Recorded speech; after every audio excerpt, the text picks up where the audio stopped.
আল্লাহ তাআলা বলেন ওয়াইজ ক্বালা লুকমানু লিবনিহি ওয়া হুয়া ইয়াইযুহু ইয়া বুনাইয়া লা তুশরিক বিল্লাহ ইন্নাশ শিরকা লাযুলমুন আযীম।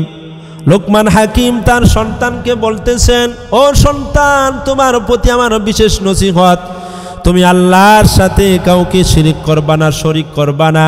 ইন্নাশ শিরকা লাযুলমুন আযীম, নিশ্চয় যে ব্যক্তি শিরিক করলো সে সবচেয়ে বড় অপরাধ করলো। এজন্য শিরিক পরিহার করা। এরপর 2 নম্বর দলিল, শিরিক করলে জান্নাত হারাম, জাহান্নাম অবধারিত, নাউযুবিল্লাহ। সূরাতুল মাইদার 72 নম্বর আয়াতে কারিমা আল্লাহ তাআলা বলেন, ইন্নাহু মান ইউশরিক বিল্লাহ, যে ব্যক্তি আল্লাহর সাথে কাউকে শরীক করবে, ফাকাদ হারামাল্লাহু আলাইহিল জান্নাহ, ওই ব্যক্তির জন্য জান্নাত হারাম, ওয়া মাআওয়াহুন নার, আর ওই ব্যক্তির জন্য জাহান্নাম অবধারিত, ওয়া মা লিয-যালিমিনা মিন আনসার। ওগো নবীজি, আপনি জালেমদের জন্য কোনো সাহায্যকারী পাবেন না, নাউযুবিল্লাহ। এজন্য শিরিক পরিহার করা। এরপর নবীজি সাল্লাল্লাহু আলাইহি সাল্লামকে বলতেছেন, শিরিক যে ব্যক্তি করবে তার সমস্ত আমল বরবাদ। দলিল সূরাতুজ জুমারের 65 নম্বর আয়াতে কারিমা আল্লাহ তাআলা বলতেছেন, ওয়ালা ক্বাদ উহিয়া ইলাইকা ওয়া ইলাল্লাযীনা মিন ক্বাবলিক লাইন আশরাকতা লা ইয়াহবাতান্না আমালুকা ওয়া লা তাকুনান্না মিনাল খাসিরিন। আল্লাহ তাআলা বলতেছেন, ও নবীজি, আপনার প্রতি এবং আপনার পূর্ববর্তী নবীগণের প্রতি আমার নির্দেশ হলো এই, লাইন আশরাকতা, তাদের প্রতিও নির্দেশ ছিল, আপনার প্রতিও নির্দেশ হলো এই, লাইন আশরাকতা, যদি আপনি শিরিক করেন, লা ইয়াহবাতান্না আমালুকা, আপনার সমস্ত আমল বরবাদ হয়ে যাবে, ওয়া লা তাকুনান্না মিনাল খাসিরিন, আর নবী হে আপনি ক্ষতিগ্রস্তদের অন্তর্ভুক্ত হয়ে যাবেন, নাউযুবিল্লাহ। দুনিয়ার মধ্যে সবচাইতে আল্লাহর পরে দামি মানুষ হলেন নবী মুহাম্মদুর রাসূলুল্লাহ সাল্লাল্লাহু আলাইহি সাল্লাম। এই নবীজিকে পর্যন্ত আল্লাহ বলতেছেন, ওগো নবীজি, আপনিও যদি শিরিক করেন তাহলে আপনার আমল বরবাদ হয়ে যাবে আর আপনি ক্ষতিগ্রস্তদের অন্তর্ভুক্ত হয়ে যাবেন। সুতরাং আমাদের কি অবস্থা হবে?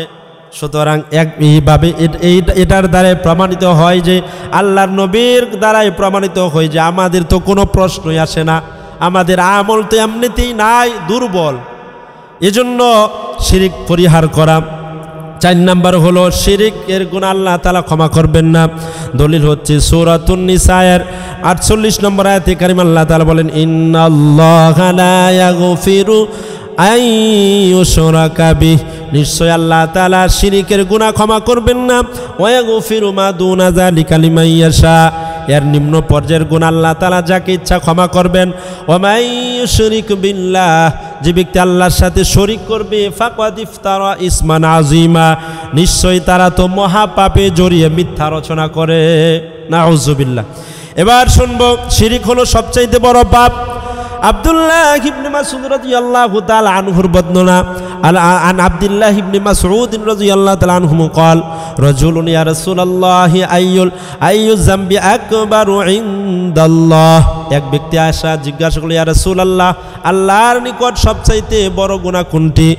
আল্লাহর নবী সাল্লাল্লাহু আলাইহি সাল্লাম বলেন যে, আনতা দু'আ লিল্লাহি নিদ্দান ওয়া হুয়া খালাকাকা, আল্লাহ তাআলার সাথে অন্য কাউকে সমকক্ষ সাব্যস্ত করা, অথচ সেই আল্লাহ তোমাকে সৃষ্টি করেছেন।